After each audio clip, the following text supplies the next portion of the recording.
Hi friends, welcome back to my channel మా ఇంటి అభిరుచి. ఇక మీరు చూస్తున్న ఈ లంచ్ మెనూ అయితే నిన్న రాత్రి చేసిందండి. నిన్న రాత్రిగా నేను బిర్యానీ అయితే చేశాను అనమాట. ఇంకా పిల్లలు అయితే బిర్యానీ కావాలని చెప్పి అడిగారు. పొద్దున్న అయితే చేయడానికి కుదరలేదు, సో అందుకని చెప్పేసి నైట్ గా చేశాను. ఒక పక్కన అయితే చికెన్ ఫ్రై చేస్తున్నానండి. చికెన్ ఫ్రై వచ్చేసి నాకు, మా పాపకి, ఇంకా చింటూకి అయితే ఫ్రై చేస్తున్నాను. మా బాబు వచ్చేసి వాళ్ళ నాన్నతో షాప్కి వెళ్ళారు కదా, తను వచ్చిన తర్వాత ఫ్రై చేస్తాను అనమాట. ఇంకా కొంచెం చికెన్ అయితే పులుసు కింద పెట్టానండి. చాలా పలచగానే ఉంది. నేను వాడే తమిళనాడు కారం కొంచెంగానే వేసాను అనమాట. కొంచెం ఎక్కువ వేసి ఉంటే కొంచెం తిక్కుగా ఉండి, కానీ అలాగా చాలని చెప్పేసి అలాగే చేశాను. ఇంకా తర్వాత చూసారంటే 1 కేజీ రైస్ తీసుకుని చికెన్ బిర్యానీ అయితే చేశానండి. ఈ రోజు బిర్యానీ చాలా సూపర్గా వచ్చిందండి. ఎప్పుడు బాగానే చేస్తాను, ఈ రోజు ఇంకా బాగుందనమాట.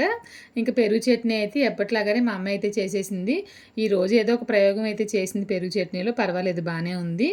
ఆల్రెడీ మన ఛానల్లో ఈ రెసిపీస్ అన్నీ ఉన్నాయండి, ఒకసారి చూడండి. ఈరోజు మధ్యాహ్నం 1 గంటన్నరకి వ్లాగ్ అనేది పోస్ట్ చేస్తాను, మిస్ కాకుండా చూడండి.